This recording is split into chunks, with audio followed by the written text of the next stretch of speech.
Jane Eyre by Charlotte Brontë. Chapter 11. A new chapter in a novel is something like a new scene in a play, and when I draw up the curtain this time, reader, you must fancy you see a room in the George Inn at Millcote, with such large figured papering on the walls as inn-rooms have, such a carpet, such furniture, such ornaments on the mantelpiece, such prints, including a portrait of George III, and another of the Prince of Wales, and a representation of the death of Wolfe. All this is visible to you by the light of an oil lamp hanging from the ceiling, and by that of an excellent fire, near which I sit in my cloak and bonnet. My muff and umbrella lie on the table, and I am warming away the numbness and chill contracted by 16 hours' exposure to the rawness of an October day. I left Lowton at 4 o'clock a.m., and the Millcote town clock is now just striking 8. Reader, though I look comfortably accommodated, I am not very tranquil in my mind. I thought when the coach stopped here, there would be some one to meet me. I looked anxiously round as I descended the wooden steps the boots placed for my convenience, expecting to hear my name pronounced, and to see some description of carriage waiting to convey me to Thornfield. Nothing of the sort was visible, and when I asked a waiter if any one had been to inquire after a Miss Eyre, I was answered in the negative, so I had no resource but to request to be shown into a private room, and here I am waiting, while all sorts of doubts and fears are troubling my thoughts. It is a very strange sensation to inexperienced youth to feel itself quite alone in the world, cut adrift from every connection, uncertain whether the port to which it is bound can be reached, and prevented by many impediments from returning to that it has quitted. The charm of adventure sweetens that sensation, the glow of pride warms it, but then the throb of fear disturbs it, and fear with me became predominant when half an hour elapsed and I was still alone. I bethought myself to ring the bell. "Is there a place in this neighbourhood called Thornfield?" I asked of the waiter who answered the summons. "Thornfield? I don't know, mum. I'll inquire at the bar." He vanished, but reappeared instantly. "Is your name Eyre, miss?" "Yes." "Person here waiting for you." I jumped up, took my muff and umbrella, and hastened into the inn passage. A man was standing by the open door, and in the lamplit street I dimly saw a one-horse conveyance. "This will be your luggage, I suppose?" said the man rather abruptly when he saw me, pointing to my trunk in the passage. "Yes." He hoisted it on to the vehicle, which was a sort of car, and then I got in. Before he shut me up, I asked him how far it was to Thornfield. "A matter of 6 miles." "How long shall we be before we get there?" "Happen an hour and a half." He fastened the car door, climbed to his own seat outside, and set off. Our progress was leisurely, and gave me ample time to reflect. I was content to be at length so near the end of my journey, and as I leaned back in the comfortable, though not elegant conveyance, I meditated much at my ease. I suppose, thought I, judging from the plainness of the servant and carriage, Mrs. Fairfax is not a very dashing person. So much the better. I never lived amongst fine people but once, and I was very miserable with them. I wonder if she lives alone except this little girl? If so, and if she is in any degree amiable, I shall be surely able to get on with her. I will do my best. It is a pity that doing one's best does not always answer. At Lowood, indeed, I took that resolution, kept it, and succeeded in pleasing. But with Mrs. Reed, I remember my best was always spurned with scorn. I pray God Mrs. Fairfax may not turn out a second Mrs. Reed. But if she does, I am not bound to stay with her. Let the worst come to the worst, I can advertise again. How far are we now on our road, I wonder? I let down the window and looked out. Millcote was behind us. Judging by the number of its lights, it seemed a place of considerable magnitude, much larger than Lowton. We were now, as far as I could see, on a sort of common, but there were houses scattered all over the district. I felt we were in a different region to Lowood, more populous, less picturesque, more stirring, less romantic. The roads were heavy, the night misty.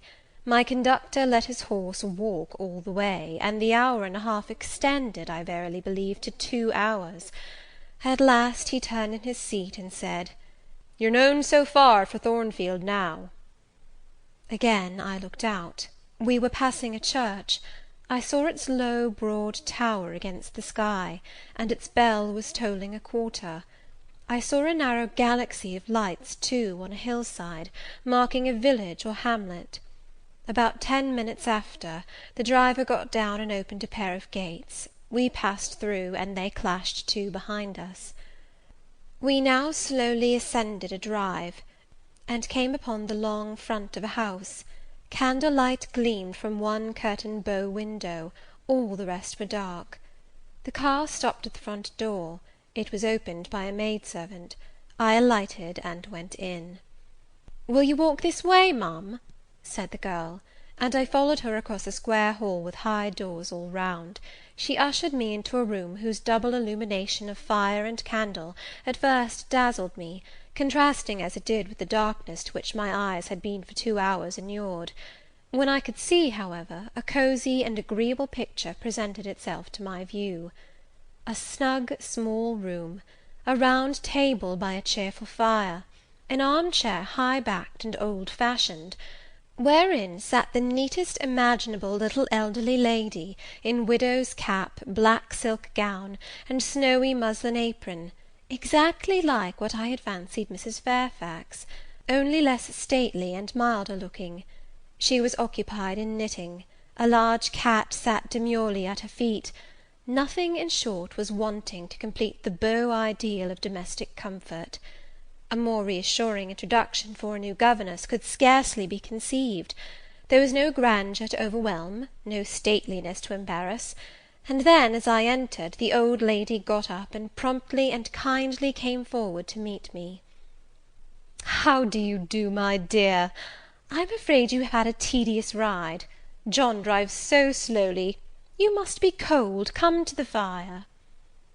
"Mrs. Fairfax, I suppose?" said I. "Yes, you are right. Do sit down." She conducted me to her own chair, and then began to remove my shawl and untie my bonnet strings. I begged she would not give herself so much trouble. "Oh, it is no trouble. I dare say your own hands are almost numbed with cold. Leah, make a little hot negus and cut a sandwich or two. Here are the keys of the store-room."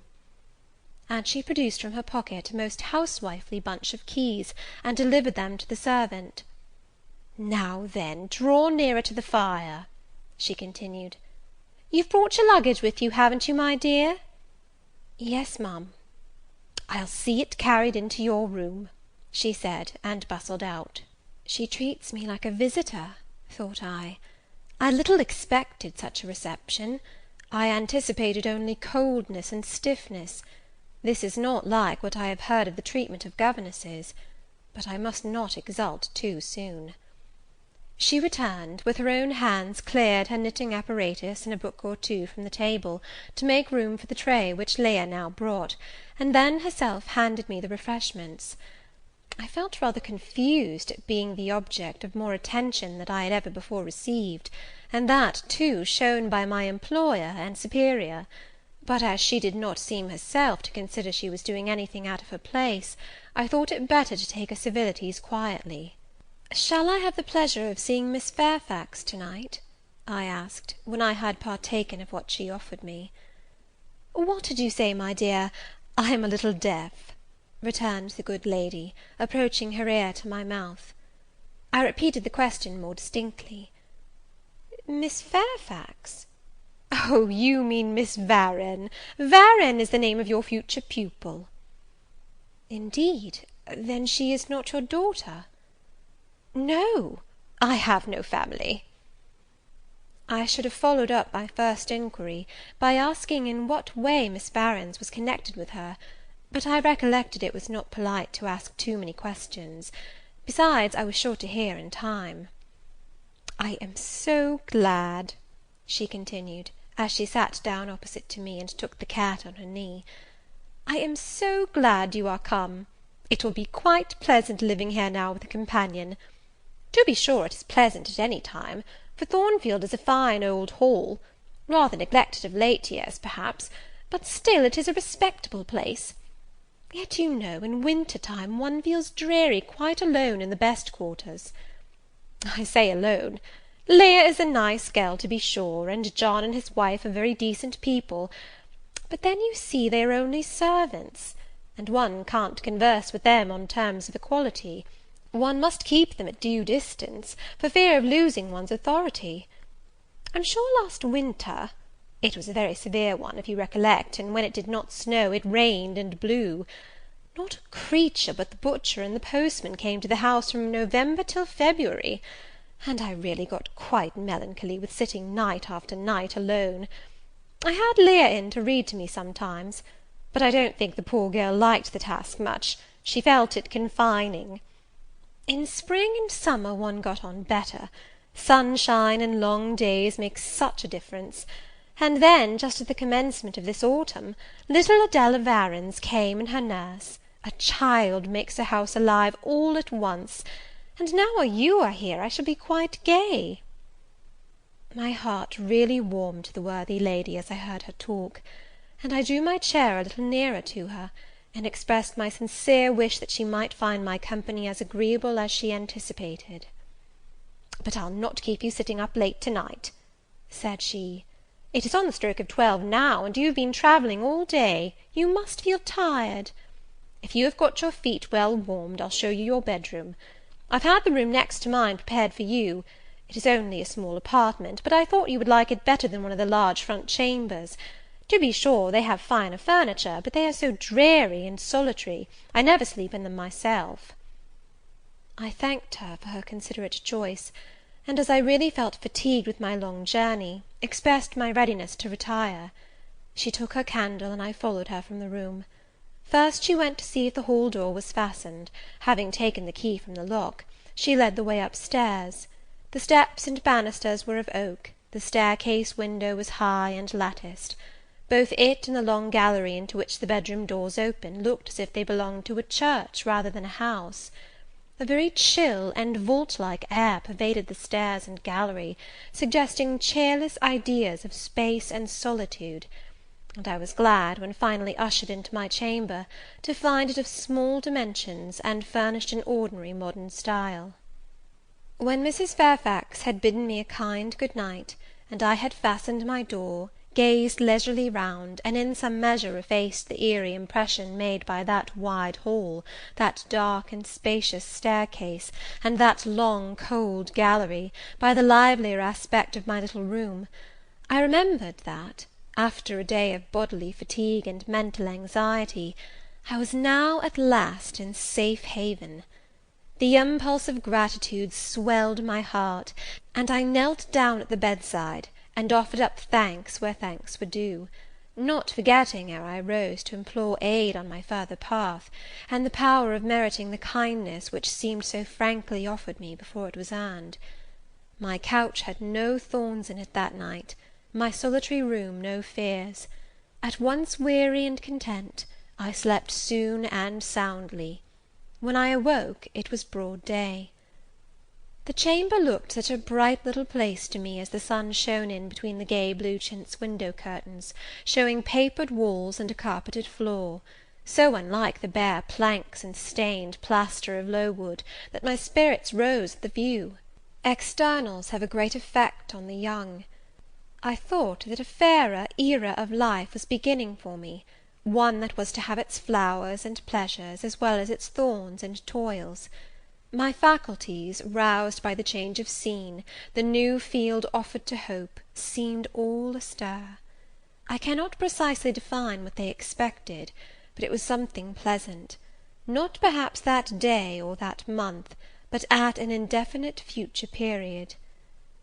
I rose. I dressed myself with care, obliged to be plain, for I had no article of attire that was not made with extreme simplicity, I was still by nature solicitous to be neat. It was not my habit to be disregardful of appearance, or careless of the impression I made. On the contrary, I ever wished to look as well as I could, and to please as much as my want of beauty would permit. I sometimes regretted that I was not handsomer. I sometimes wished to have rosy cheeks, a straight nose, and a small cherry mouth. I desired to be tall, stately, and finely developed in figure. I felt it a misfortune that I was so little, so pale, and had features so irregular and so marked. And why had I these aspirations and these regrets? It would be difficult to say. I could not then distinctly say it to myself, yet I had a reason, and a logical, natural reason too. However, when I had brushed my hair very smooth, and put on my black frock, which, Quaker-like as it was, at least had the merit of fitting to a nicety, and adjusted my clean white tucker, I thought that I should do respectably enough to appear before Mrs. Fairfax, and that my new pupil would not at least recoil from me with antipathy. Having opened my chamber window, and seen that I left all things straight and neat on the toilet table, I ventured forth. Traversing the long and matted gallery, I descended the slippery steps of oak. Then I gained the hall. I halted there a minute. I looked at some pictures on the walls. One, I remember, represented a grim man and a querist, and one a lady with powdered hair and a pearl necklace. At a bronze lamp pendant from the ceiling, at a great clock whose case was of oak curiously carved, and ebon black with time and rubbing. Everything appeared very stately and imposing to me, but then I was so little accustomed to grandeur. The hall door, which was half of glass, stood open. I stepped over the threshold. It was a fine autumn morning. The early sun shone serenely on embrowned groves and still green fields. Advancing on to the lawn, I looked up and surveyed the front of the mansion. It was 3 stories high, of proportions not vast, though considerable, a gentleman's manor-house, not a nobleman's seat. Battlements round the top gave it a picturesque look. Its grey front stood out well from the background of a rookery, whose cawing tenants were now on the wing. They flew over the lawn and grounds to alight in a great meadow, from which these were separated by a sunk fence, and where an array of mighty old thorn trees, strong, knotty, and broad as oaks, at once explained the etymology of the mansion's designation. Farther off were hills, not so lofty as those round Lowood, nor so craggy, nor so like barriers of separation from the living world, but yet quiet and lonely hills enough, and seeming to embrace Thornfield with a seclusion I had not expected to find existent so near the stirring locality of Millcote. A little hamlet, whose roofs were blent with trees, straggled up the side of one of these hills. The church of the district stood nearer Thornfield. Its old tower-top looked over a knoll between the house and gates. I was yet enjoying the calm prospect and pleasant fresh air, yet listening with delight to the cawing of the rooks, yet surveying the wide hoary front of the hall, and thinking what a great place it was for one lonely little dame like Mrs. Fairfax to inhabit, when that lady appeared at the door. "What, out already?" said she. "I see you are an early riser." I went up to her, and was received with an affable kiss and shake of the hand. "How do you like Thornfield?" she asked. I told her I liked it very much. "Yes," she said, "it is a pretty place, but I fear it will be getting out of order, unless Mr. Rochester should take it into his head to come and reside here permanently, or at least visit it rather oftener. Great houses and fine grounds require the presence of the proprietor." "Mr. Rochester?" I exclaimed. "Who is he?" "The owner of Thornfield," she responded quietly. "Did you not know he was called Rochester?" Of course I did not. I had never heard of him before, but the old lady seemed to regard his existence as a universally understood fact, with which everybody must be acquainted by instinct. "I thought," I continued, "Thornfield belonged to you." "To me! Bless you, child, what an idea! To me! I am only the housekeeper, the manager. To be sure, I am distantly related to the Rochesters by the mother's side, or at least my husband was. He was a clergyman, incumbent of Hay, that little village yonder on the hill, and that church near the gates was his. The present Mr. Rochester's mother was a Fairfax, and second cousin to my husband. But I never presume on the connection. In fact, it is nothing to me. I consider myself quite in the light of an ordinary housekeeper. My employer is always civil, and I expect nothing more." "And the little girl, my pupil?" "She is Mr. Rochester's ward. He commissioned me to find a governess for her. He intended to have her brought up in Blankshire, I believe. Here she comes, with her bonne, as she calls her nurse." The enigma then was explained. This affable and kind little widow was no great dame, but a dependent like myself. I did not like her the worse for that. On the contrary, I felt better pleased than ever. The equality between her and me was real, not the mere result of condescension on her part. So much the better, my position was all the freer.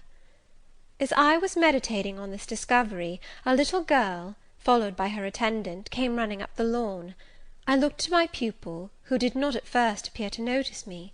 She was quite a child, perhaps 7 or 8 years old, slightly built, with a pale, small-featured face, and a redundancy of hair falling in curls to her waist.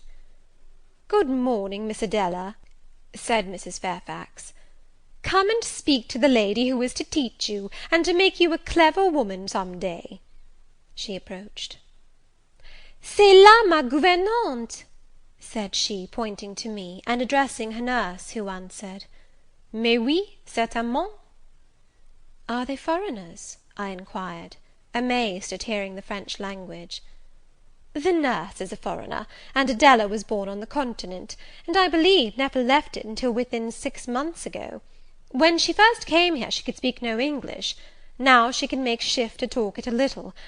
I don't understand her, she mixes it so with French, but you will make out her meaning very well, I dare say." Fortunately, I had had the advantage of being taught French by a French lady; and as I had always made a point of conversing with Madame Pirot as often as I could, and had, besides, during the last 7 years, learnt a portion of French by heart daily, applying myself to take pains with my accent, and imitating as closely as possible the pronunciation of my teacher, I had acquired a certain degree of readiness and correctness in the language, and was not likely to be much at a loss with Mademoiselle Adela. She came and shook hands with me when she heard that I was her governess, and as I led her into breakfast, I addressed some phrases to her in her own tongue.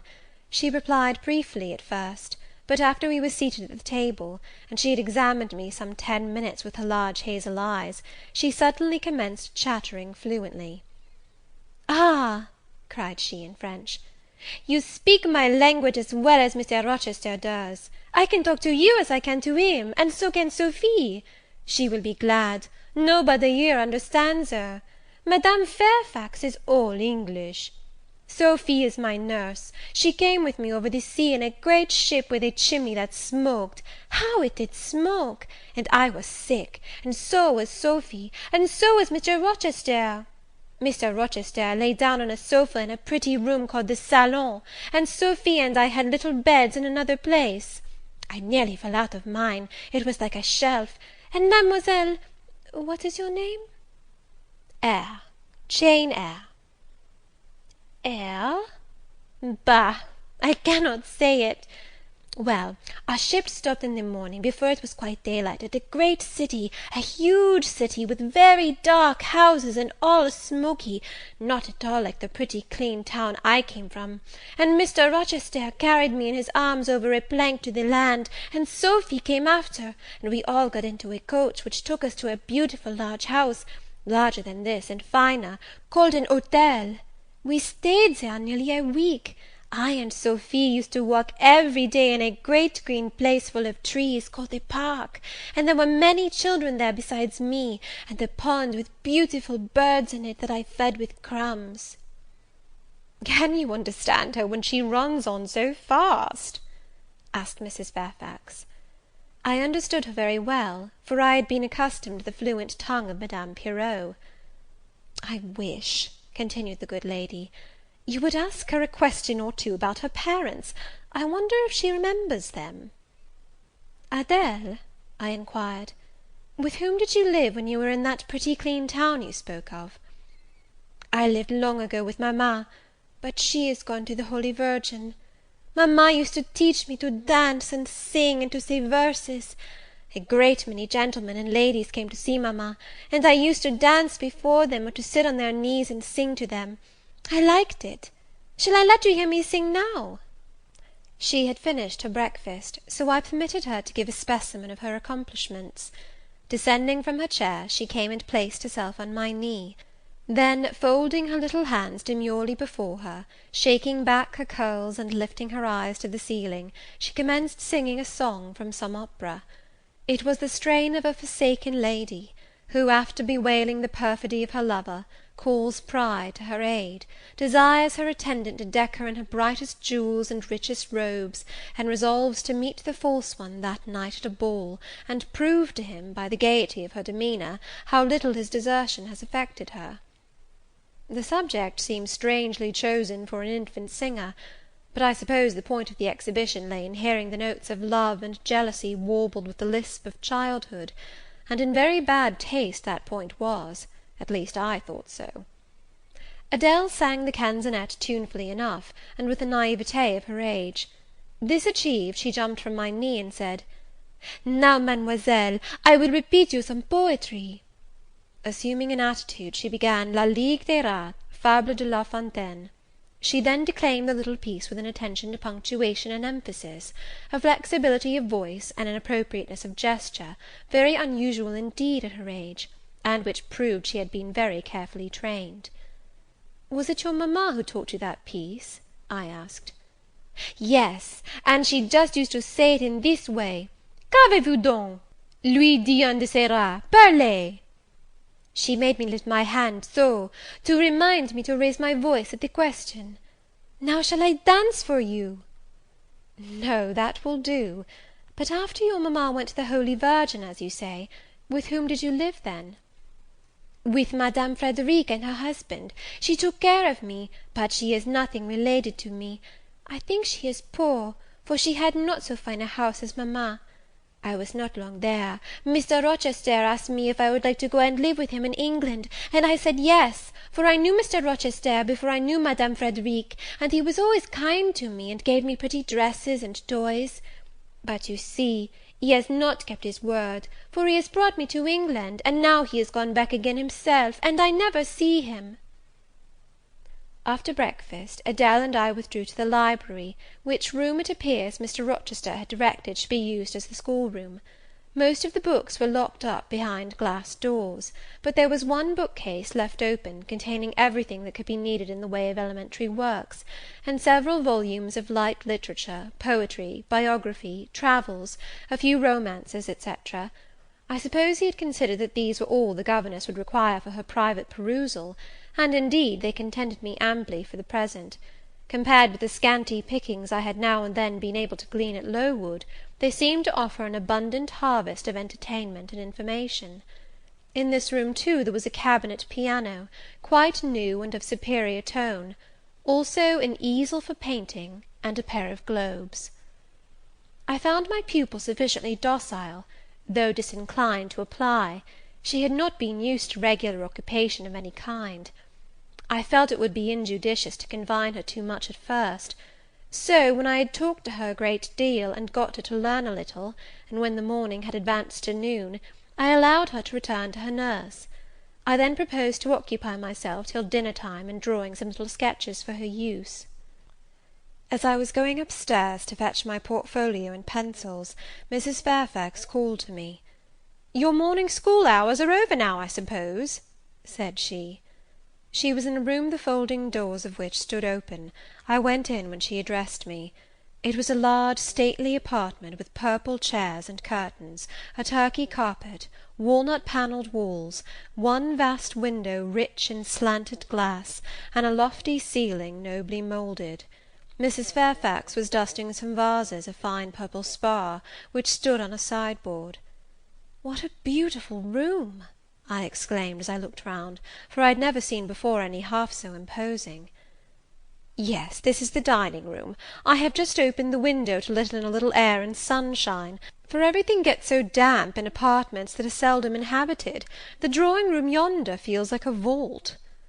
She pointed to a wide arch corresponding to the window, and hung like it with Tyrian-dyed curtain, now looped up. Mounting to it by two broad steps, and looking through, I thought I caught a glimpse of a fairy place, so bright to my novice eyes appeared the view beyond. Yet it was merely a very pretty drawing-room, and within it a boudoir, both spread with white carpets, on which seemed laid brilliant garlands of flowers, both sealed with snowy mouldings of white grapes and vine-leaves, beneath which glowed in rich contrast crimson couches and ottomans, while the ornaments on the pale Parian mantelpiece were of sparkling Bohemian glass, ruby red, and between the windows large mirrors repeated the general blending of snow and fire. "In what order you keep these rooms, Mrs. Fairfax," said I. "No dust, no canvas coverings. Except that the air feels chilly, one would think they were inhabited daily." "Why, Miss Eyre, though Mr. Rochester's visits here are rare, they are always sudden and unexpected; and as I observed that it put him out to find everything swathed up, and to have a bustle of arrangement on his arrival, I thought it best to keep the rooms in readiness." "Is Mr. Rochester an exacting, fastidious sort of man?" "Not particularly so. But he has a gentleman's tastes and habits, and he expects to have things managed in conformity to them." "Do you like him? Is he generally liked?" "Oh, yes. The family have always been respected here. Almost all the land in this neighbourhood, as far as you can see, has belonged to the Rochesters time out of mind." "Well, but leaving his land out of the question, do you like him? Is he liked for himself?" "I have no cause to do otherwise than like him, and I believe he is considered a just and liberal landlord by his tenants; but he has never lived much amongst them." "But he has no peculiarities? What, in short, is his character?" "Oh, his character is unimpeachable, I suppose. He is rather peculiar, perhaps. He has travelled a great deal, and seen a great deal of the world, I should think. I dare say he is clever, but I never had much conversation with him." "In what way is he peculiar?" "I don't know. It is not easy to describe. Nothing striking. But you feel it when he speaks to you. You cannot be always sure whether he is in jest or earnest, whether he is pleased or the contrary. You don't thoroughly understand him, in short. At least I don't. But it is of no consequence. He is a very good master." This was all the account I got from Mrs. Fairfax of her employer and mine.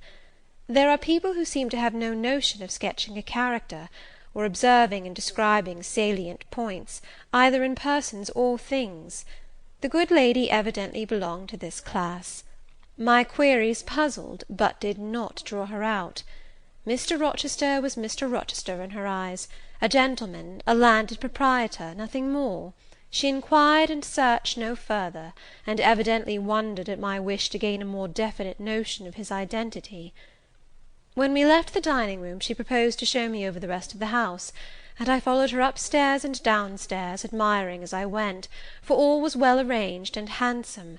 The large front chambers I thought especially grand, and some of the third-story rooms, though dark and low, were interesting from their air of antiquity.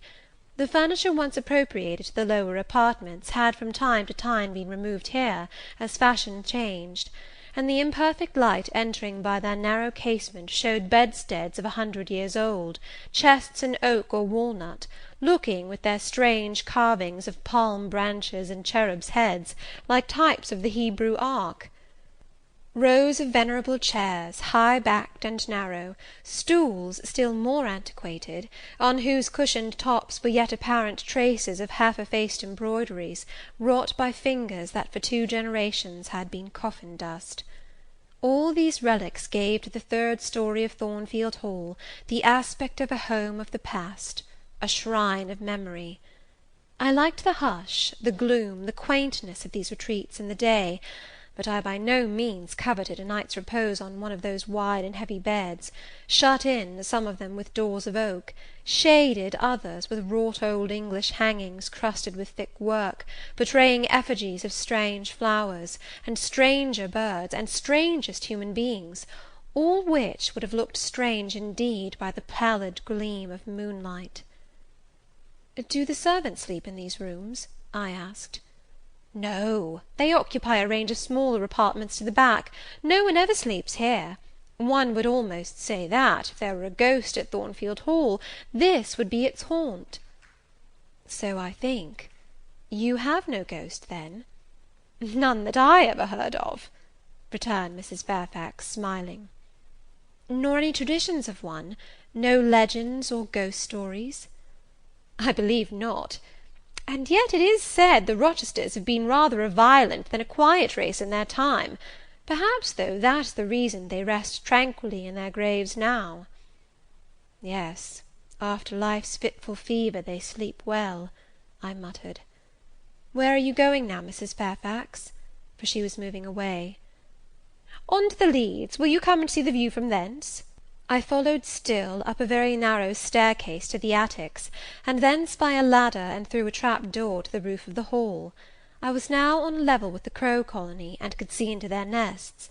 Leaning over the battlements and looking far down, I surveyed the grounds laid out like a map, the bright and velvet lawn closely girdling the grey base of the mansion, the field, wide as a park, dotted with its ancient timber, the wood, dun and sere, divided by a path visibly overgrown, greener with moss than the trees were with foliage; the church at the gates, the road, the tranquil hills, all reposing in the autumn day's sun; the horizon bounded by a propitious sky, azure marbled with pearly white.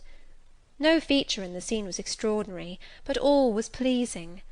When I turned from it and repassed the trap door, I could scarcely see my way down the ladder.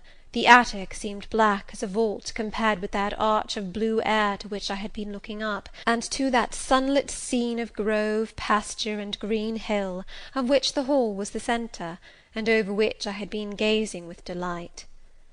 Mrs. Fairfax stayed behind a moment to fasten the trap door. I, by drift of groping, found the outlet from the attic, and proceeded to descend the narrow garret staircase. I lingered in the long passage to which this led, separating the front and back rooms of the third story, narrow, low, and dim, with only one little window at the far end, and looking, with its 2 rows of small black doors, all shut, like a corridor in some Bluebeard's castle. While I paced softly on, the last sound I expected to hear in so still a region, a laugh, struck my ear.